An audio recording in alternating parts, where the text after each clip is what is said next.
fetsi oroti babone yeso fetsi ridero te babone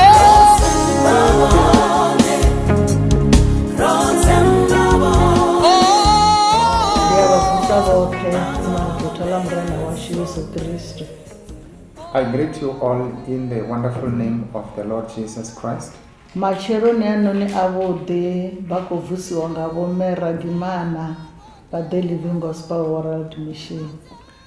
This good morning, I am Pastor Ragimana from the Living Gospel World Mission.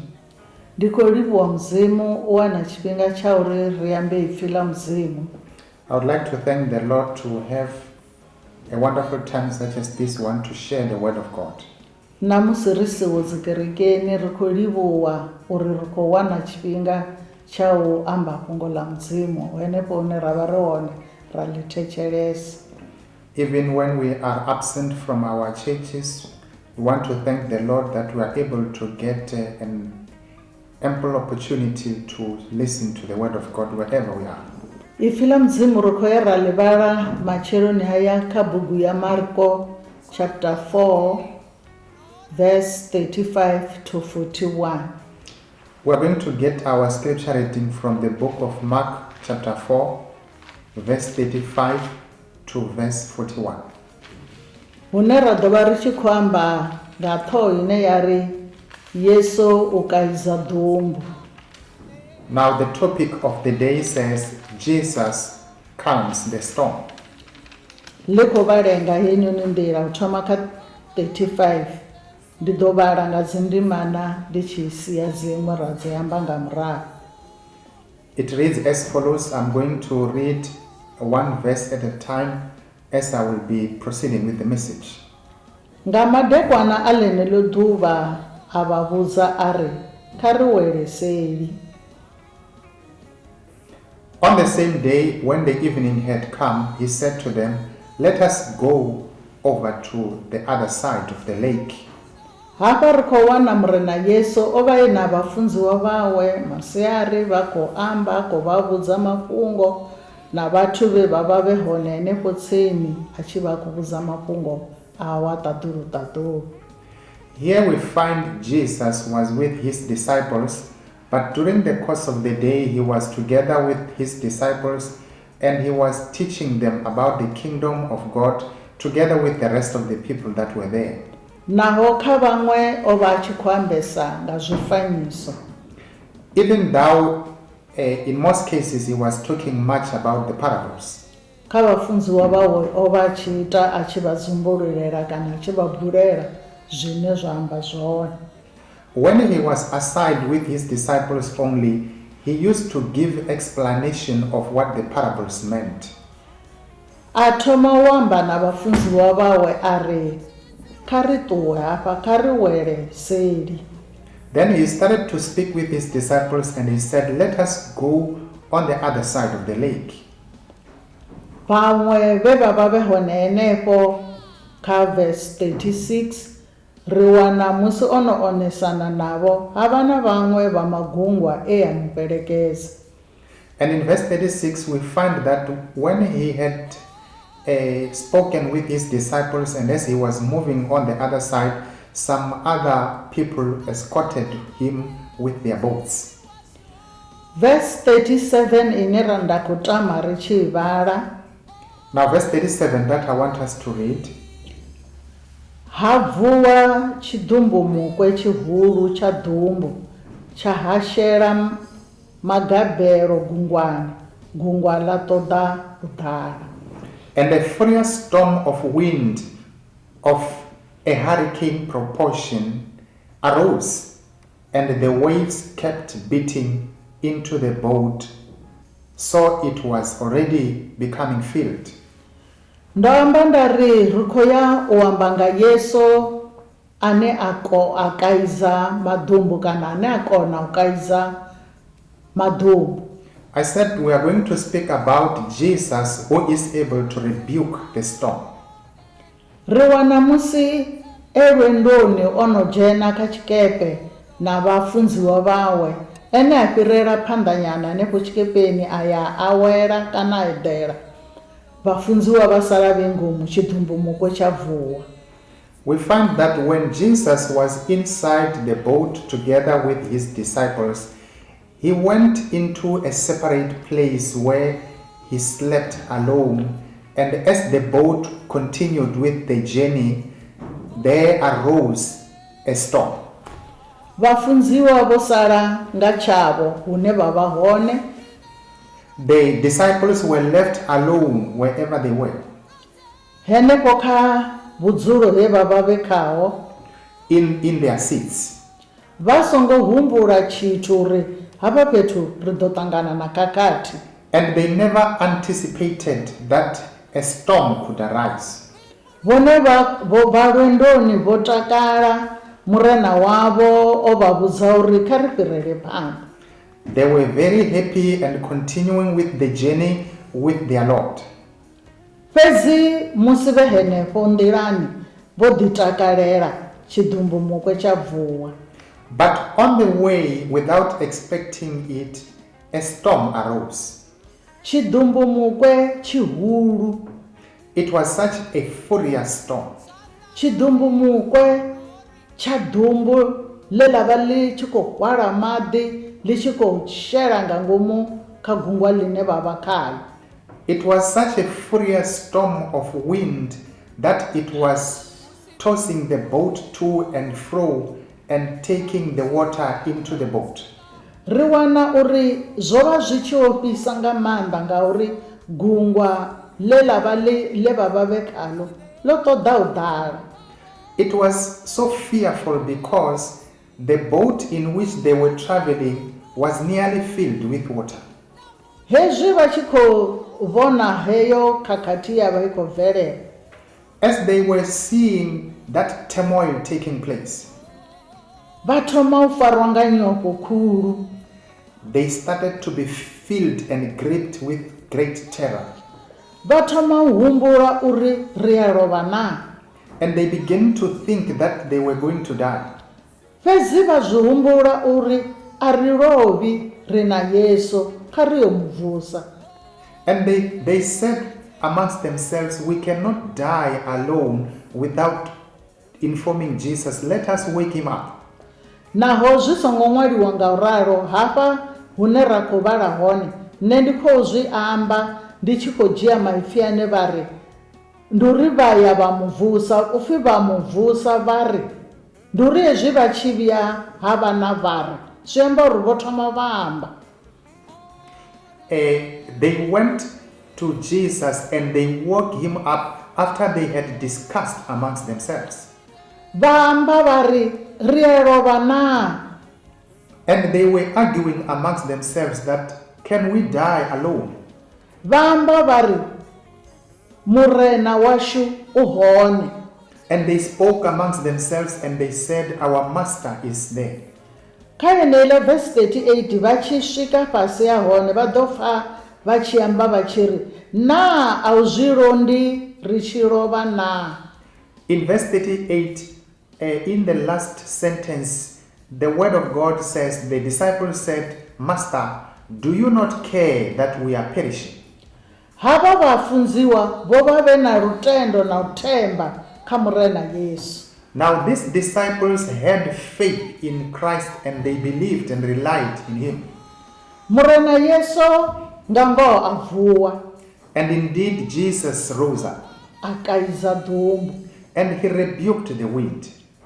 Amba na maḓi a ri And then he said to the sea, fhumula. he said, hush, Uri tshete. be still. Huno ḓumbu ḽa fhumula havha na u dzika hulu. And the wind ceased, sank to rest. Vha hashu ri khou tshila kha tshifhinga tshine ra fanela u ḓivha hune Yesu washu a vha hone. Brethren, we are living at a time in which we need to know where our Christ is. Ri songo tshila sa vhathu vhane vha sa ḓivhe Yesu wavho uri u ngafhi.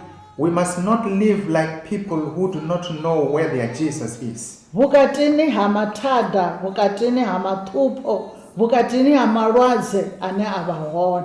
In the midst of problems, in the midst of afflictions, and in the midst of the pandemic that is there. Ri fanela u vha vhatendi vhane vha vha na fulufhelo, vha vha na lutendo kha Yesu wavho, vhane vha ḓivha uri Yesu wavho u ngafhi. We must live as Christians who have hope, who have faith, and who have the knowledge of where our Jesus is. Ri khou tshila kha shango line arali vhone vhe vhoṱhe vha sa ḓivha hune murena wavho a vha hone vha ḓo tshinyalelwa nga zwinzhi. We are living in a world in which if you are in a separate place and you are alone and you do not know where your Christ is, your life will be in great doom. Ndi khou tama u vha humbudza kana u vha ḓivhadza matsheloni haya uri Yesu washu u hone henefho tsini na riṋe. I would like to remind you this morning that our Jesus is here and he is very close.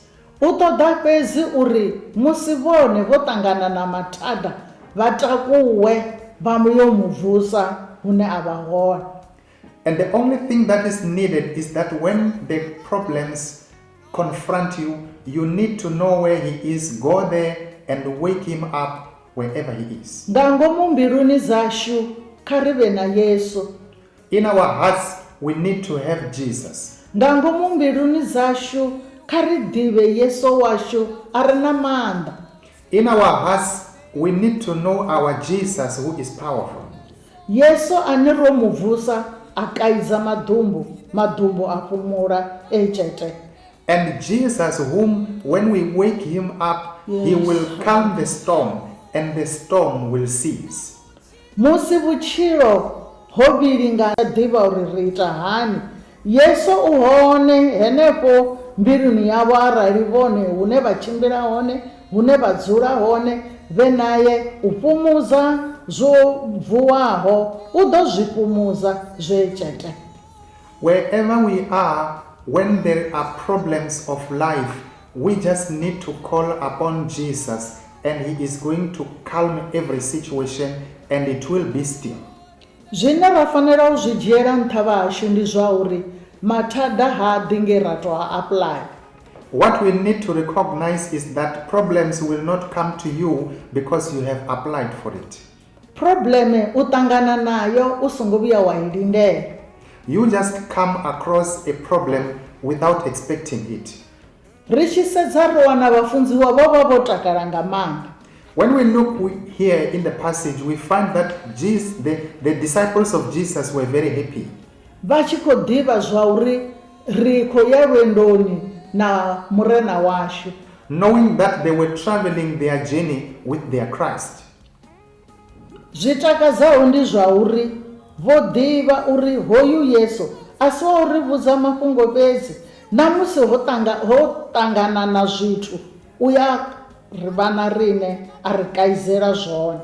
What was pleasing was that they did not only know Jesus as their teacher, but they also realized that Jesus can also calm the storm whenever it arises. Kha ri vhe vhatendi vhane vha vha na lutendo lwa u ḓivha mudzimu we ra fulufhela ene. We must become the kind of Christians who know the God that we have put our hope and trust unto. Mudzimu ane ra vha naye u ya fulufhedzea. The God that we have is so faithful. Hanga tendi ri tshi vaisala, hanga tendi ri tshi ṱangana na zwine zwa ḓo ri kunda. He will never allow us to be hurt. He will never allow us to come across a situation that is going to defeat us. Naho zwi tshi nga ḓa mara ene u hone. Even if they can come, but he is there. Khe vhala vhanna vhararu vhe vha dzheniswa muliloni vho bva ngauri vho dzhena na mudzimu wavho. The three men who were put in the fire, they were delivered because they got in the fire with their Lord. A vho ngo dzhena vhe vhoṱhe ende a vho ngo to zwi apply.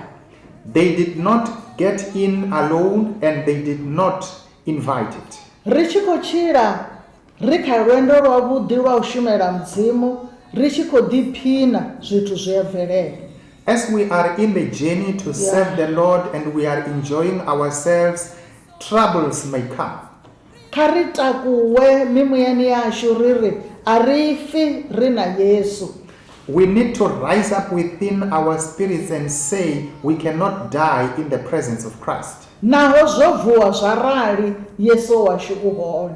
Even when there is such a turmoil that arises within us, but our Jesus is there. Kha ri muvhudze zwine zwa ri ṱhupha. We need to tell him everything that afflicts us. Ri khou tshila kha shango line ḽa vha na zwithu zwinzhi. Kha ri muvhudze zwoṱhe.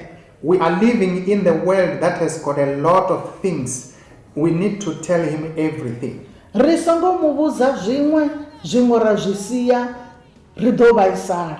We must never separate the things that we need to tell him while we leave others without telling him, because we will be hurt. Kha ri muvhuse, kha ri muvhudze, kha ri muṱalutshedzele uri rine ri khou lovha hafha fhethu. Let us wake him up and explain to him our situation in which we are dying. Ngauri tshifhinga tshine ra khou tshila khatsho vhashu ndi tshifhinga tshi lemelaho. Because the times in which we are living, brethren, are times that are very difficult. Ri songo lavhelesa zwithu na nga nnḓani ha dwadze line ra vha khaḽo, ra lavhelesa zwithu ra ri hai hezwi ya zwi dini. A huna tshine tsha sa dine musi tshi tshi swikelela kha uri tshi ri vhaise.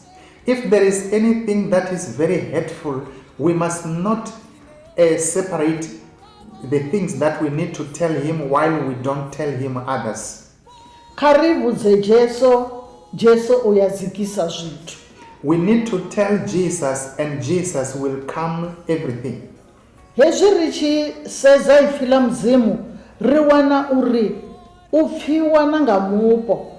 When we look in the word of God, we realize that Jesus is even listened to by nature. Ri wana mupo wo kona u mupfa, dumbu lo mupfa. We find that the storm obeyed Christ. Rine ri nga si kone u ḓiitela tshithu. We cannot do anything by ourselves. Ri hafhanoni sa vhatendi nḓuni ya mudzimu hoṱhe hune ra vha ri hone. We are here in the house of the Lord as Christians and wherever we might be. Muthu u ya bvutshelwa nga maḓumbu. Sometimes in your life, you can have the storm rising. Ḓivha uri Yesu wa u gai. You need to know where your Jesus is. Yesu wau ane a sa ṱuwe, ane a sa dale, ane a tshimbila na iwe u ḓo dzikisela zwone. Your Jesus, who does not go away from you, who does not go for a visit, who is always working with you, he is going to calm your storm. Rine kha ri ite washu mushumo wa u vhidzelela. Then we need to do our assignment to call upon him. Rine kha ri vhe na lutendo lwa u tenda uri mudzimu ane ra vha naye u ya kona. We need to develop the kind of faith that says the God that we have is able. Mudzimu ane ra khou amba ngaye, ri khou amba ngaye ne murangi na mukhunyelezi wa zwoṱhe. The God that we are talking about the beginning and the end of everything. Mudzimu hoyu ane nda khou amba ngaye ndi mudzimu a sa shandukiho. He is the God that changeth not. Zwine amba zwi dzula zwo ralo. Whatever he says remains the same. A si mudzimu ane a shanduka. He is not the kind of God that will change. Rine kha ri vhe na lutendo lwa u tenda mudzimu. Let us have the faith to believe in God. Kha bugu yeneyi ya Marko chapter 11 verse 22 vha ḓo wana maipfi ane a ri ivhani na lutendo lwa u tenda mudzimu. In Mark chapter 11 verse 22, there are words that says, have faith in God. Kha ri vhe na lutendo kha tshiṅwe na tshiṅwe. Let us have faith in everything. Uri mudzimu u ya tshikona. to believe that God is able to do anything. musi ri tshi vhala ipfi ḽa mudzimu ri a ḽipfa ḽi tshi amba zwa uri mudzimu a huna tshithu tshine a sa tshikone. When we read the word of God, it says, for with God nothing is ever impossible. Ri a zwi ḓivha zwa uri mudzimu ane ra mushumela ndi ra maanḓa oṱhe. We know that the God that we are serving is the Almighty God. Musi ri tshi vhala kha vese ya u fhedza yeneiḽa ya chapter 4 kha Mark ri wana hafha kha 41. In Mark chapter 4, the last verse of our reading, verse 41, Upfi vhone vha ofha nga nyofho khulu and they were filled with great awe and fear. vha vhudzisana vha ri na ndi nnyi uyu ane na ḓumbu na maḓi zwa mufa. And they said one to another, who then is this that even wind and sea obey him? Kha vha ri ndi vha eletshedze ndi honouḽa o vusaho Lazaro vhafuni. Let me remind you, he is the very same Jesus who rose Lazarus from the dead. Ndi honouḽa o bonyolosaho maṱo a Bartimaeus. He is the very Jesus who opened the eyes of the blind Bartimaeus. Ndi mudzimu musikaliṱaḓulu na shango. He is the creator of heavens and the earth. Ndi mudzimu mukona zwoṱhe. He is the God, the Almighty God. A huna tshine tsha mu balela. With him there is nothing that is ever impossible. Ri khou lila nga dwadze.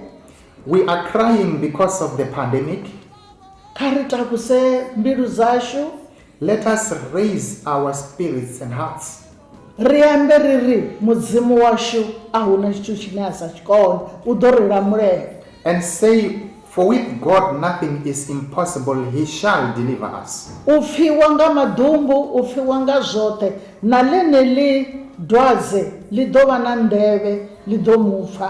Nga ḽiṅwe ḽa maḓuvha ri ḓo vhofholowa.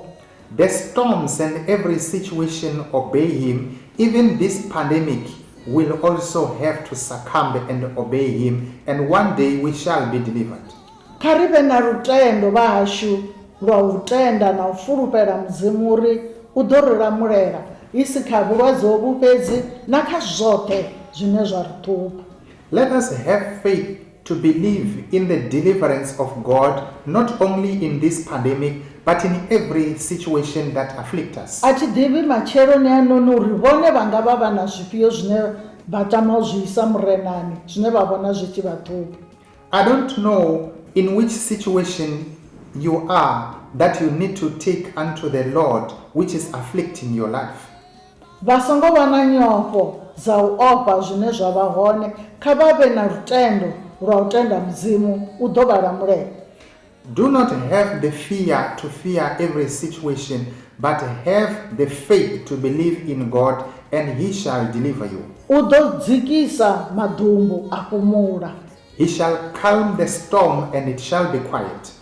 Nga noni matsheloni ri tshi kha ḓivha ro pfa mafhungo haya, This morning, as we have listened to this message, kha ri tende uri mudzimu vha ḓo ri lamulela kha zwoṱhe.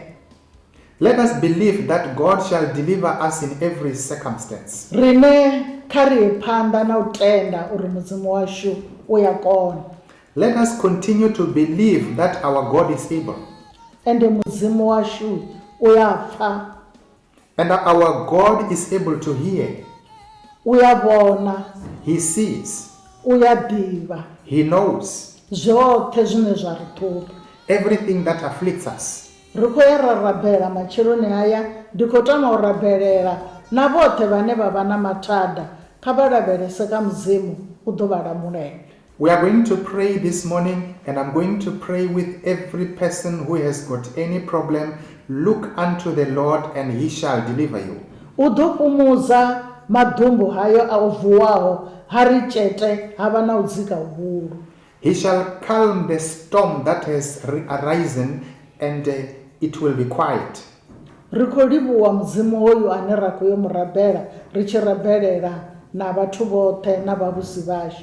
Kha ri yo rabela sa vhatendi henefho hune ra vha hone ri imise zwanḓa zwashu murena vha ḓo ri lamulela nga dzina ḽa Jesu wa Nazaretha vhone murena wa marena ri tshi kha ḓivha kha nyimele heyi ine ra vha khayo musi ri tshi kha ḓivha ro ḓaḓa musi ri tshi kha ḓivha ri sa ḓivhi uri hu khou iteani musi ro vha ro ḓitakalela ra ṱangana na hezwi zwe ra sa zwi humbele ra ṱangana nazwo zwe ra sa zwi apuḽaye murena wanga vhone vha hone mbiluni dzashu vhone vha hone mihumbuloni yashu vhone vha hone kha matshilo ashu ri khou vhidzelela ra ri murena ri a fa kha vha ri khatutshele kha hezwi zwine ra vha khazwo zwino zwa dwadze ḽine ra khou lila ngalo mune wanga ho shanduka tshiṅwe na tshiṅwe kutshilele kwashu ku khou ri lemela mara vhone vha hone u kaiza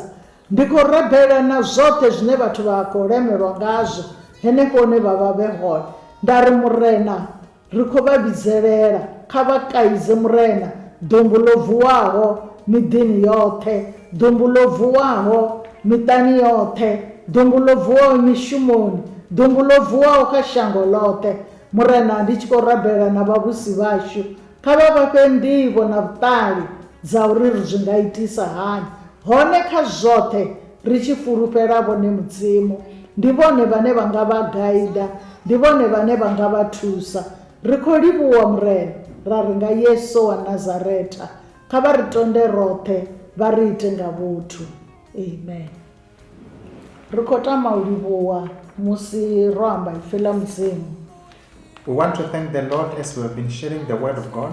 mudzimu wa vha ite nga vhuthu vha vha khou ambiwa navho nga Vho Meragimana mufunzi wa The Living Gospel World Mission.